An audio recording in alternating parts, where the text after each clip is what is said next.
नमस्कार साथियों, आपका स्वागत है डंकी मंकी ट्रैवलर पर। आज हम आपको ले चलेंगे वाराणसी के 3 अद्भुत और पवित्र मंदिरों की यात्रा पर।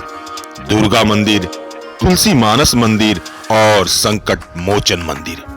ये तीनों मंदिर न केवल आस्था का केंद्र है बल्कि वाराणसी की सांस्कृतिक विरासत का प्रतीक भी है। तो चलिए इस आध्यात्मिक सफर की शुरुआत करते हैं। साथियों, कहते हैं ना कि दुनिया बहुत छोटी होती है।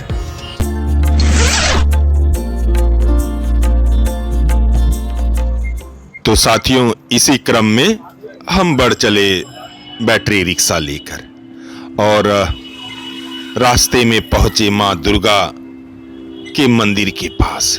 साथियों, दुर्गा मंदिर जिसे लाल पत्थरों से बनाया गया है, जिसे लाल मंदिर भी कहा जाता है। माना जाता है कि यह मंदिर 18वीं सदी में बंगाल की महारानी द्वारा बनाया गया था। मंदिर का मुख्य आकर्षण यहाँ की शक्ति देवी मां दुर्गा की प्रतिमा है, जो स्वयंभू मानी जाती है। यहाँ एक पवित्र तालाब भी है जिसे दुर्गा कुंड कहते हैं।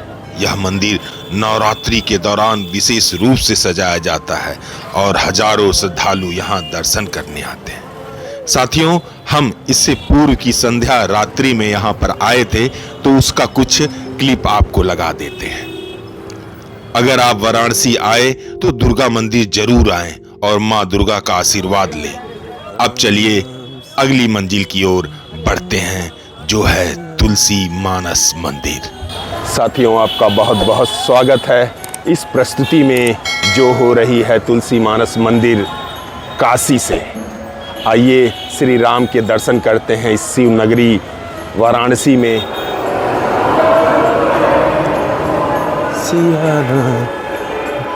तो यहाँ पर जब आप आएं, शिव के साथ शिव के ईश्वर राम जी का भी दर्शन अवश्य इस तुलसी मानस मंदिर में करें। यह 2 मंजिला है। पहले आप जो नीचे देख रहे हैं, बीच में मुख्य गर्भगृह है राम दरबार का।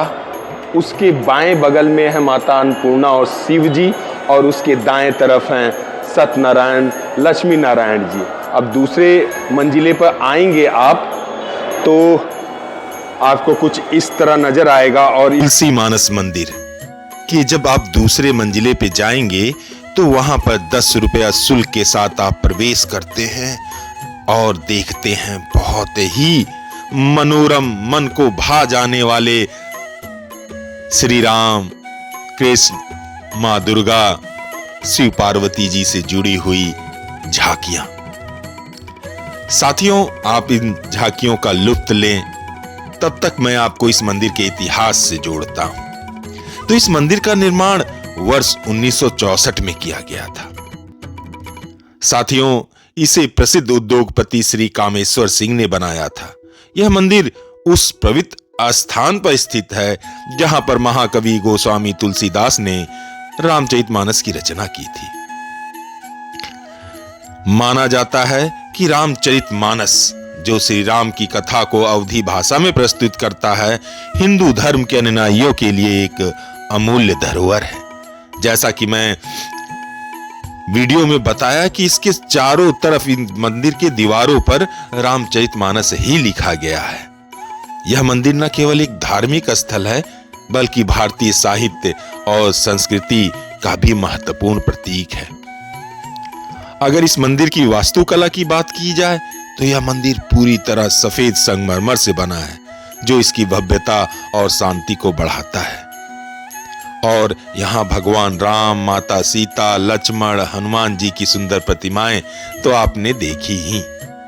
और अगल बगल जो मंदिर का प्रांगण है, उसका वातावरण भी बहुत शांत और आध्यात्मिक है। तो जब भी बनारस की यात्रा में आए, देखिए ये जो 3 मंदिर हैं, मां दुर्गा का मंदिर, अभी जो तुलसी मानस मंदिर देख रहे हैं, और इसके बाद संकट मोचन मंदिर देखेंगे जहां पर बजरंगबली ने तुलसीदास जी को दर्शन दिए थे। तो साथियों, ये लगभग 1-1 किलोमीटर के अंतराल पर हैं। तो जब भी एक मंदिर का दर्शन करने जाएं तो आप तीनों मंदिर का दर्शन कर सकते हैं, आसपास ही है। और क्या बस इस मंदिर में दर्शन करने के बाद हम निकल चलते हैं हनुमान जी के दर्शन करने। वो भी मतलब आप समझ ही रहे हैं कि तुलसीदास और हनुमान जी का वह मिलन स्थल है। इसी के साथ साथियों हम बढ़ चले संकट मोचन हनुमान मंदिर।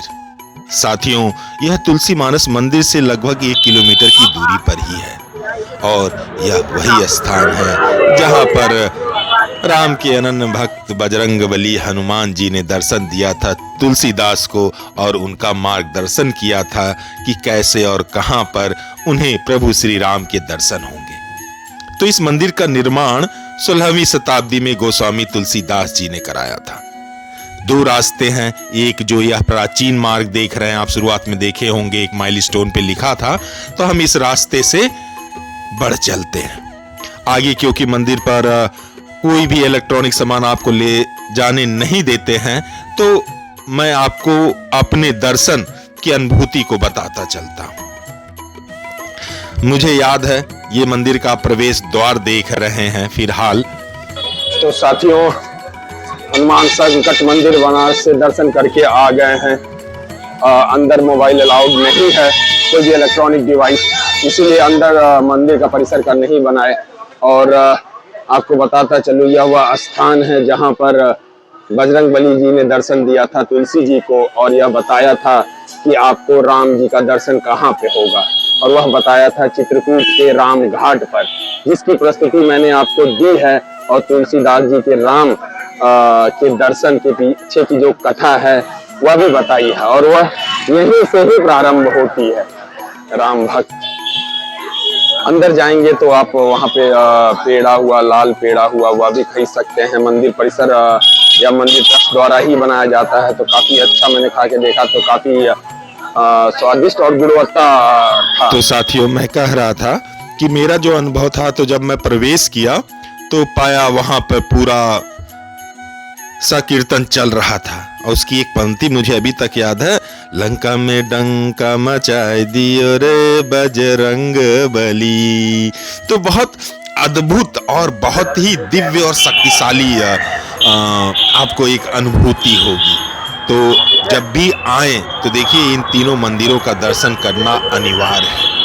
दुनिया बहुत छोटी होती है, पता नहीं, हमें लगता है कि 2008 के बाद जमशेदपुर, मतलब 8 में मैंने छोड़ दिया है जमशेदपुर, 2002 तक तो साथ में पढ़े हैं। तो आज काशी विश्वनाथ विश्वेश्वर महादेव को दर्शन करने आए थे, तो गाड़ी का पार्किंग नहीं मिल रहा था, तो घूम रहे थे, तो मैं सोचा कि इसी होटल में रुक लेता। तो बचपन का दोस्त कन्हैया, मतलब अच्छा खासा, मतलब ऐसा नहीं कि जान पहचान, मतलब बहुत साल तक पूरा लंगोटिया टाइप का यार, वही है कि कॉन्फिडेंस जिसको बोलते हैं कि हाँ। साथियों बनारस की गलियों में निकल गए हैं और बढ़ रहे हैं अश्वमेध घाट की तरफ। 6:05 हो रहा है, 6:30 बजे गंगा आरती वहाँ पे शुरू होती है। आप बनारस आए हैं और गंगा आरती न लें तो मतलब आप बहुत कुछ मिस करके जाते हैं। फिलहाल होटल में था, खाना उना खाया, पूरा नहाया धोया।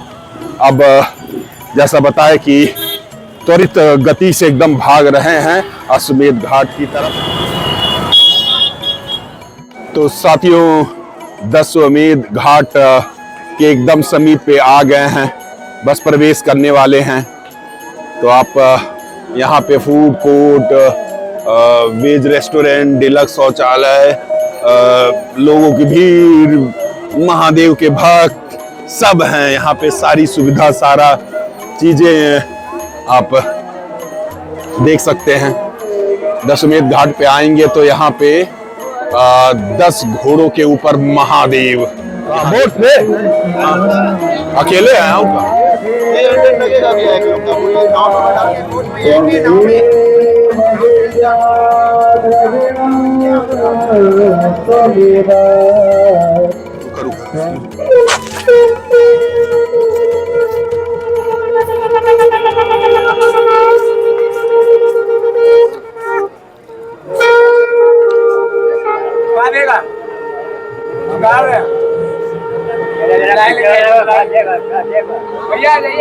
जा रहे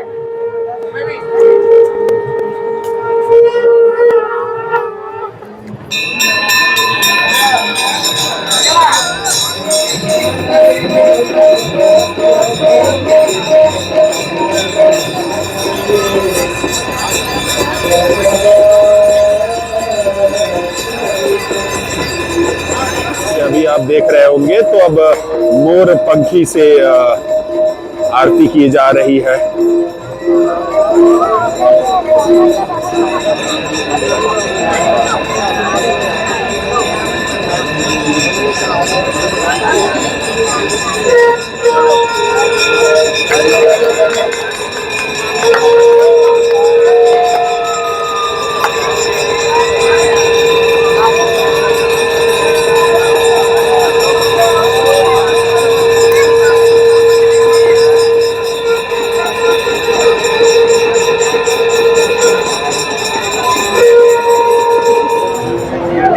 बहुत ही पावन, बहुत ही मस्त शीतल हवा चल रही है साथियों गंगा जी। तो साथियों, इस प्रस्तुति का जो मूल उद्देश्य था कि बनारस आए तो गंगा के घाट, बाबा विश्वेश्वर और बहुत जो प्राचीन मंदिर इस गंगा घाट पे हैं, उसके साथ ये जो 3 मंदिर हैं इसके भी आप दर्शन करें, उसकी जानकारी दें। हो सकता है कि मैंने कैमरे से अच्छी तरह शूट नहीं किया, मगर फिर भी आपको यह बताना था कि बाबा विश्वेश्वर की नगरी में ऐसे भी अन्य देवी देवताओं के बहुत ही पुण्य धाम और मंदिर हैं। साथियों, उम्मीद है कि आपको यह प्रस्तुति अच्छी लगी होगी। अपना प्यार दीजिएगा, लाइक कीजिएगा, सब्सक्राइब कीजिएगा, अपने दोस्तों के साथ शेयर कीजिएगा। चलिए आपसे मिलता हूं अगली प्रस्तुति में। जय सिया राम।